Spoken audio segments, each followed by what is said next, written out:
Depuis l'aube des temps, elle nous observe. Un phare silencieux dans la nuit, un miroir changeant qui a nourri nos rêves les plus fous. La Lune.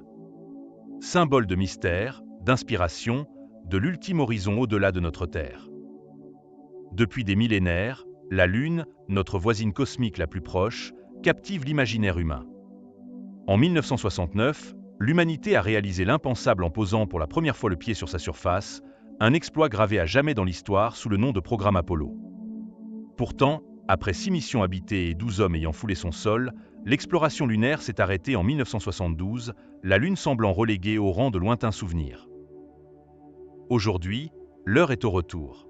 Le programme Artemis de la NASA, fruit d'une collaboration internationale et de partenariats audacieux avec le secteur privé, ambitionne de replacer l'humanité sur la Lune. Mais cette fois, il ne s'agit plus seulement de planter un drapeau. Artemis vise à établir une présence humaine durable au pôle sud lunaire, une région stratégique où la glace d'eau pourrait être une ressource inestimable pour la vie et la production de carburant. Ce documentaire plonge au cœur de cette nouvelle ère d'exploration. Nous explorerons les défis technologiques colossaux des lanceurs SLS et des vaisseaux Orion, l'émergence des systèmes d'atterrissage révolutionnaires comme le Starship HLS et la vision d'une base lunaire permanente. Nous rencontrerons les scientifiques et les ingénieurs qui rendent ce rêve possible, et nous découvrirons les astronautes diversifiés qui s'entraînent pour devenir les pionniers de cette nouvelle frontière. Au-delà de la prouesse technique, ce documentaire, réalisé en juin 2025, interroge les enjeux géopolitiques, les opportunités commerciales et les implications profondes de ce retour. La Lune est-elle le banc d'essai indispensable avant de nous aventurer vers Mars ? Ce nouveau chapitre de l'exploration spatiale définira-t-il l'avenir de notre espèce au-delà de la Terre ? Préparez-vous à un voyage qui redéfinira notre place dans l'univers. La Lune, un enjeu stratégique. Pourquoi y retourner maintenant ? La fascination pour la Lune n'a jamais vraiment disparu. Mais si nous y retournons aujourd'hui, ce n'est pas par simple nostalgie. Les objectifs d'Artemis sont radicalement différents de ceux d'Apollo. Cette fois, la destination privilégiée n'est plus l'équateur lunaire, mais une région bien plus intrigante, le pôle sud de la Lune. Pourquoi cette obsession pour une zone si hostile, plongée dans un froid glacial et des ombres éternelles ? La réponse tient en un mot, l'eau. Les scientifiques ont confirmé la présence de glaces d'eau dans les cratères qui n'ont jamais vu la lumière du Soleil. Et cette eau, c'est bien plus qu'une simple soif à étancher pour de futurs astronautes. La glace d'eau peut être décomposée en oxygène pour respirer et en hydrogène pour fabriquer du carburant de fusée. Imaginez, recharger nos réservoirs directement sur la Lune. C'est la promesse d'une véritable économie lunaire, réduisant considérablement le coût et la complexité des missions à long terme. La Lune ne serait plus une destination finale, mais une station-service, un point de ravitaillement pour des voyages encore plus lointains. Et ces voyages lointains ont un nom. Mars. La Lune est le tremplin idéal pour l'humanité vers la planète rouge. En établissant une présence durable sur notre satellite, nous allons tester les technologies, les systèmes de survie et la résilience humaine nécessaires pour les longs mois de voyage et de séjour sur Mars. La Lune devient notre banc d'essai, notre école de survie pour les mondes distants. L'eau sur la Lune, le nouvel or blanc de l'espace. Pendant longtemps, on a cru la Lune totalement asséchée. Les missions Apollo n'avaient pas rapporté de preuves évidentes d'eau. Mais grâce à des observations récentes et des analyses d'échantillons, cette vision a été révolutionnée. La présence d'eau sur la Lune est désormais une certitude, et c'est une découverte qui a des implications gigantesques pour l'avenir de l'exploration spatiale. Où se trouve l'eau sur la Lune ? Au pôle, sous forme de glace. C'est la source la plus prometteuse. Les cratères situés près des pôles lunaires, en particulier au pôle sud, possèdent des zones qui ne voient jamais la lumière du Soleil. Ces pièges froids ou régions en ombre permanente sont des endroits où la température peut descendre à des niveaux extrêmement bas, jusqu'à moins 238 degrés Celsius. Dans ces conditions extrêmes, la glace d'eau peut se subsister, se piéger et s'accumuler sur des milliards d'années. Des sondes comme la Lunar Prospector, fin des années 90, la sonde indienne Chandrayaan-1 avec l'instrument M3 de la NASA en 2008, et surtout la mission américaine L-Cross en 2009, qui a délibérément percuté un cratère polaire et détecté de l'eau dans le panache de débris, ont confirmé cette présence. On parle de millions à des centaines de millions de tonnes de glace d'eau aux deux pôles, avec le pôle sud étant particulièrement riche.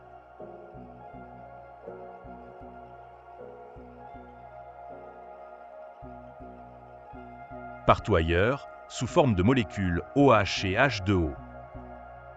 En 2020, des données du télescope SOFIA de la NASA ont révélé la présence de molécules d'eau et d'hydroxyle, un composant de l'eau, sur la surface éclairée de la Lune, et pas seulement au pôle. Cette eau est cependant en très faible quantité, dispersée dans le régolithe, la poussière lunaire, et beaucoup plus difficile à collecter. Des analyses récentes d'échantillons rapportées par la mission chinoise Chang'e 5 ont montré que l'eau est également stockée dans des billes de verre d'impact microscopiques, formées lors de collisions de micrométéorites. Ces billes peuvent conserver l'eau provenant du vent solaire et la libérer plus tard. Cela pourrait représenter des centaines de milliards de tonnes d'eau réparties sur toute la surface lunaire, mais là encore, c'est une forme diffuse. D'où vient cette eau?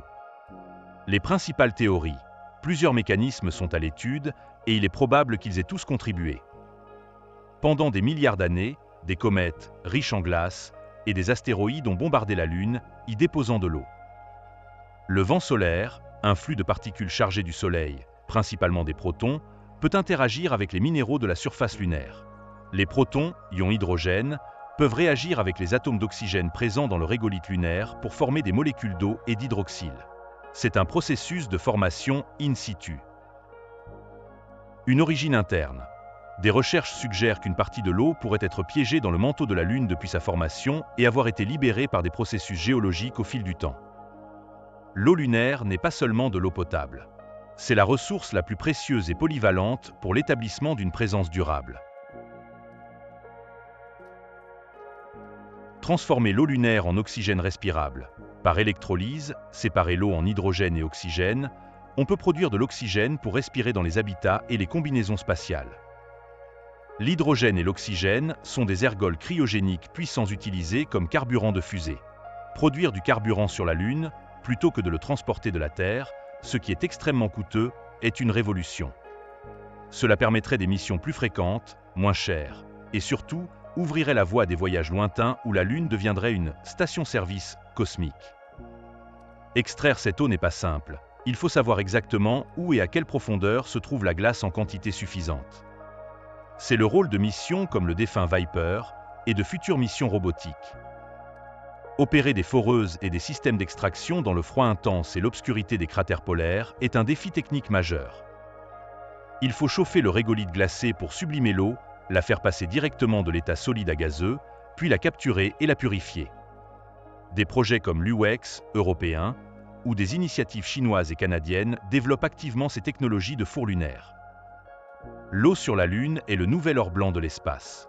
Sa présence est la clé de voûte de la stratégie Artemis, transformant notre satellite d'un simple lieu de visite en une ressource et un tremplin indispensable pour l'avenir de l'humanité dans le système solaire. Ce retour sur la Lune n'est pas seulement l'affaire d'une seule nation.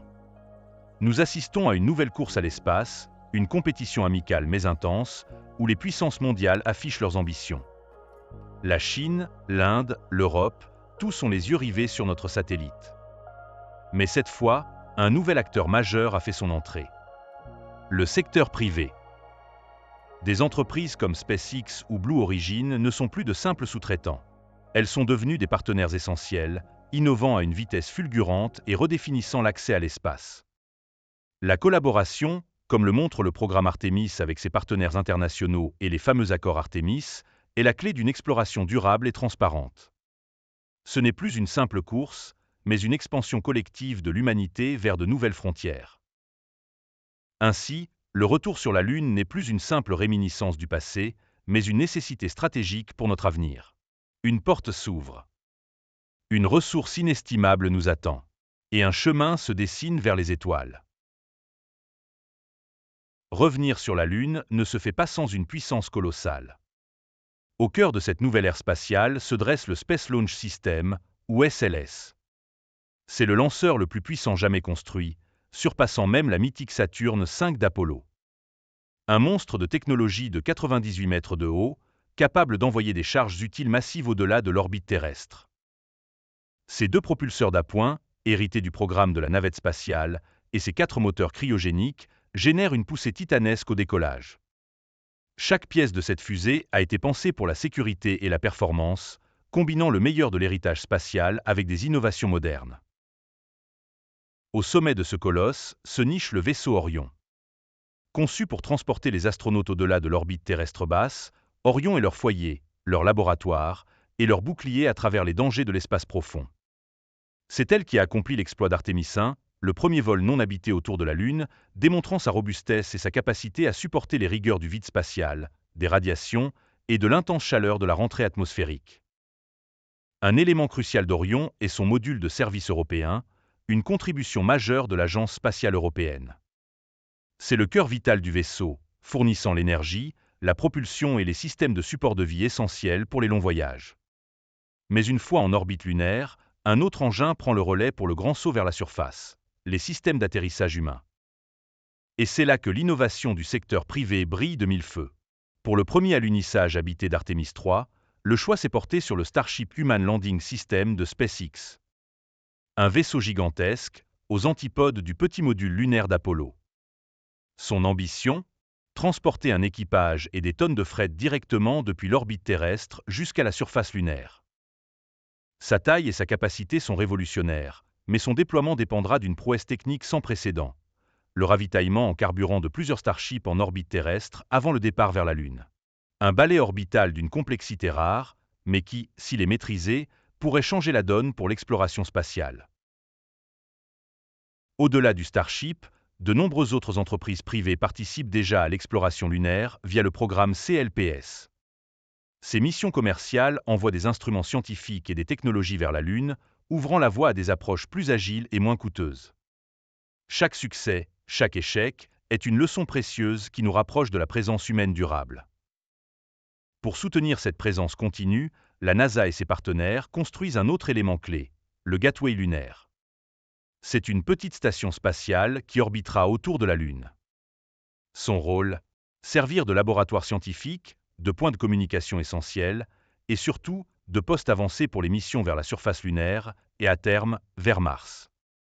Les astronautes pourront s'y reposer, s'acclimater et préparer leurs excursions lunaires. Une fois sur la Lune, la vie ne sera pas un long fleuve tranquille. La poussière lunaire, abrasive et électrostatique, représente un défi majeur pour les équipements et la santé. Les radiations solaires et cosmiques, en l'absence d'une atmosphère protectrice et d'une magnétosphère, exigent une protection constante. Et les températures extrêmes, oscillant entre plus de 100 degrés Celsius le jour et moins 180 degrés la nuit, exigent des solutions innovantes. C'est pourquoi les ingénieurs développent de nouvelles combinaisons spatiales plus flexibles, des rovers capables d'explorer les zones en ombre et des habitats futuristes, certains imprimés en 3D à partir du régolithe lunaire lui-même. Chaque détail est pensé pour transformer un environnement hostile en un lieu de vie et de travail viable.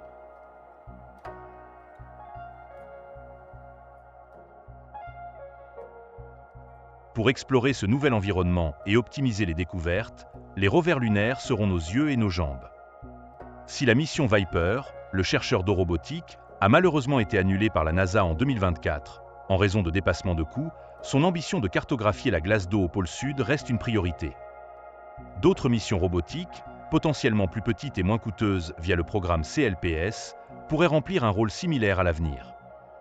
Pour les astronautes eux-mêmes, le Lunar Terrain Véhicule, ou LTV, prendra le relais. Ce véhicule non pressurisé, bien plus performant que ceux d'Apollo, permettra aux équipages de parcourir de vastes distances, transportant équipements et échantillons, et même d'opérer de manière autonome entre les missions habitées. C'est le véhicule principal non pressurisé que les équipages d'Artémis utiliseront pour des excursions de plusieurs kilomètres autour de leur site d'atterrissage au pôle Sud. Il permettra aux astronautes de parcourir des distances bien plus importantes que lors des missions Apollo. Conçu pour un terrain difficile, il aura des systèmes de gestion d'énergie avancés, une conduite autonome. Quand les astronautes ne sont pas à bord, il pourra être téléopéré pour transporter du fret ou effectuer des tâches scientifiques et des systèmes de communication et de navigation de pointe.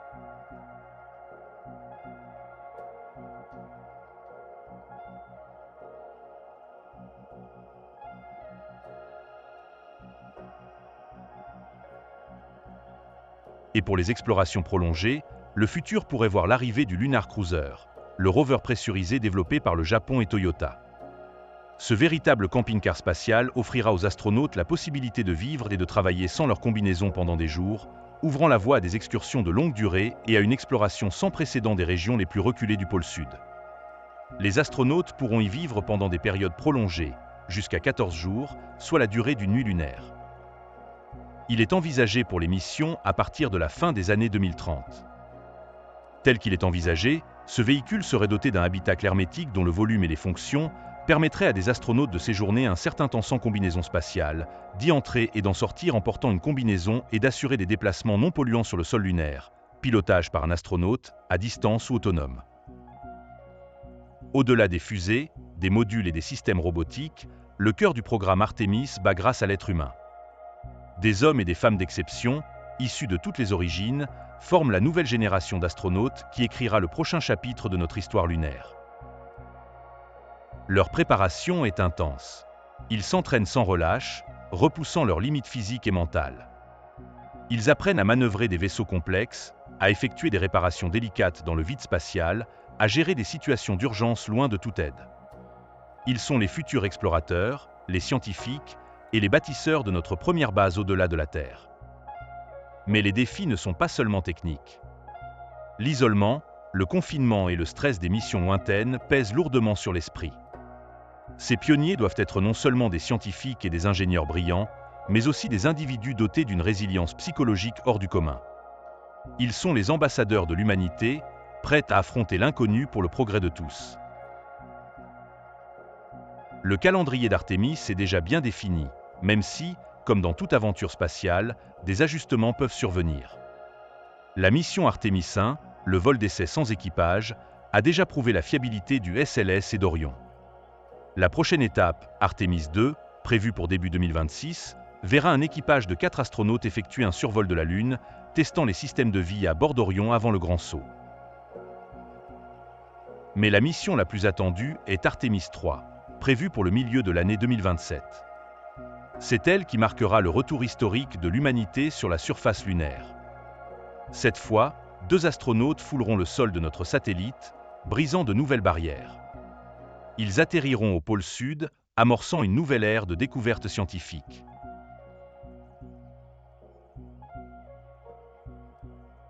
Et ce n'est que le début. Les missions suivantes, Artemis 4, 5 et au-delà, verront la construction et l'assemblage progressif du gateway lunaire, l'établissement de la première base permanente sur la Lune et le déploiement de technologies qui nous permettront de vivre et de travailler au-delà de la Terre. L'objectif n'est plus un aller-retour, mais une présence continue, une extension de l'humanité dans l'espace. La base Artemis, un foyer loin de la Terre. Le programme Artemis a une ambition claire, ne pas seulement retourner sur la Lune, mais y rester. Et pour cela, il faudra un véritable camp de base, un foyer pour nos astronautes loin de la Terre. C'est le concept de l'Artemis Base Camp, une future installation permanente qui prendra forme au pôle sud lunaire. Imaginez un village capable d'accueillir des équipages pour des séjours de plus en plus longs, de quelques semaines à plusieurs mois. Au cœur de ce camp, on trouvera le FSH, un module pressurisé où les astronautes pourront vivre, dormir, manger et travailler. Ces habitats seront probablement un mélange de structures rigides et de modules gonflables, offrant un volume confortable et essentiel. Pour se protéger des dangers de l'espace, les radiations mortelles et les impacts de micrométéorites, ces habitats seront astucieusement recouverts de couches de régolithes lunaires, la poussière et les roches de surface. Une sorte de bouclier naturel créé sur place, réduisant la nécessité de transporter des matériaux lourds depuis la Terre.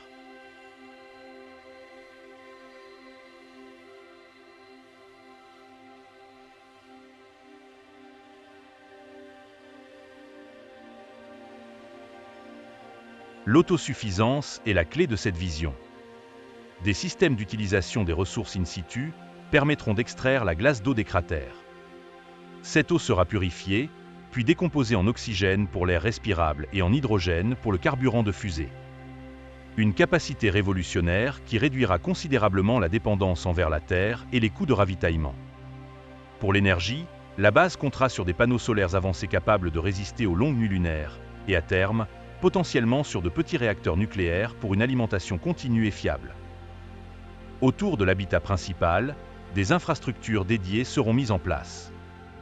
Des zones d'atterrissage spécifiques pour les vaisseaux, des pistes pour les rovers, des sites d'extraction de ressources et des laboratoires scientifiques. Des rovers pressurisés comme le futur Lunar Cruiser permettront aux astronautes de s'aventurer loin du camp pendant des jours, dans le confort d'une cabine climatisée, sans avoir à porter constamment leur combinaison spatiale.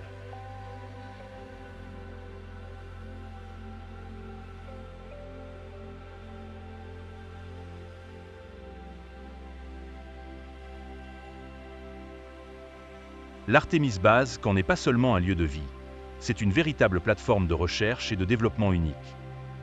Il est conçu pour faire avancer la science de la Lune, tester nos capacités à vivre dans un environnement hostile et surtout, préparer l'humanité pour les futures et ambitieuses missions vers Mars. C'est une étape essentielle pour transformer notre rêve d'exploration en une présence durable au-delà de la Terre. Pour l'exploration, des rovers pressurisés offriront aux astronautes la possibilité de s'aventurer loin de la base pendant des jours, dans le confort d'une cabine climatisée, sans avoir à porter constamment leur combinaison spatiale. Tous ces éléments visent à transformer un environnement inhospitalier en un véritable foyer pour l'humanité, un lieu où la science, la technologie et l'exploration peuvent s'épanouir sur le long terme. De la puissance brute du SLS à l'ingéniosité des atterrisseurs privés, en passant par l'intelligence d'une station orbitale et la résilience des futurs habitats, chaque brique technologique de la mission Artemis est une preuve de notre détermination. Le rêve de la Lune, autrefois un simple sceau, est désormais le fruit d'une architecture complexe et brillante, prête à soutenir une présence humaine durable.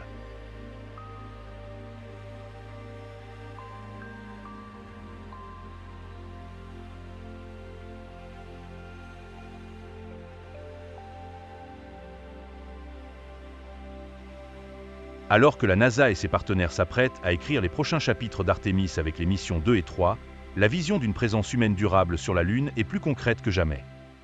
Cependant, l'exploration spatiale, aussi noble soit-elle, reste soumise aux réalités terrestres, et notamment aux décisions budgétaires. En ce mois de juin 2025, l'administration actuelle de la Maison-Blanche a proposé pour l'année fiscale 2026 des réductions significatives pour la NASA. La proposition de budget pour la NASA en 2026 suggère une réduction d'environ 24% par rapport au budget de 2025. C'est l'une des coupes budgétaires les plus importantes jamais proposées pour l'agence. Ces propositions visent à remodeler en profondeur la stratégie d'Artemis, notamment en suggérant de retirer des systèmes clés comme le lanceur SLS et la capsule Orion après la mission Artemis 3, et même d'annuler le projet de station spatiale Gateway.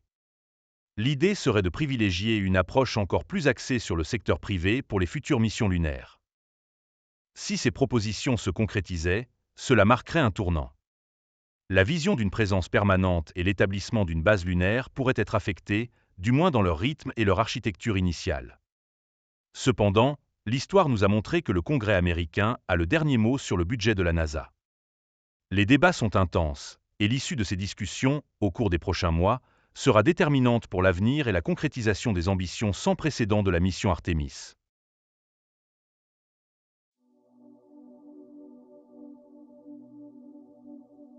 Au début de ce voyage, nous avons exploré les raisons d'un retour. Un demi-siècle après les derniers pas d'Apollo, la Lune n'est plus seulement un symbole d'exploit. Elle est devenue un enjeu stratégique vital, une ressource inestimable et le premier jalon d'une expansion bien plus vaste.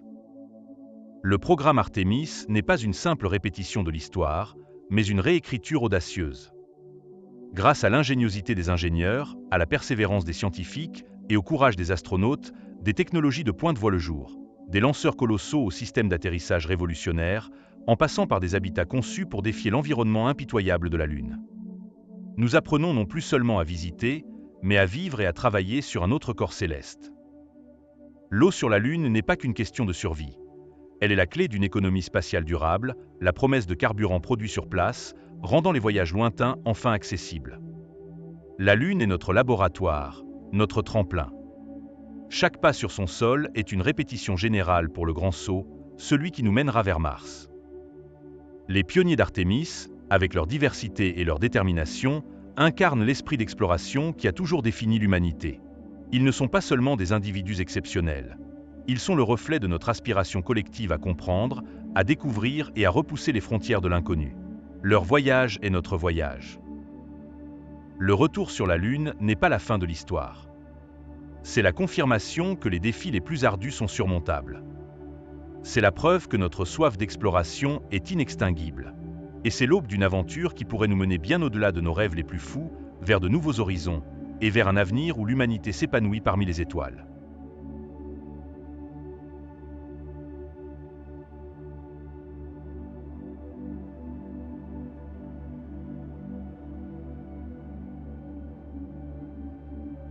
Merci d'avoir visionné ce documentaire. Si vous avez aimé ce voyage et son histoire, pensez à vous abonner pour ne pas manquer les futurs documentaires à paraître.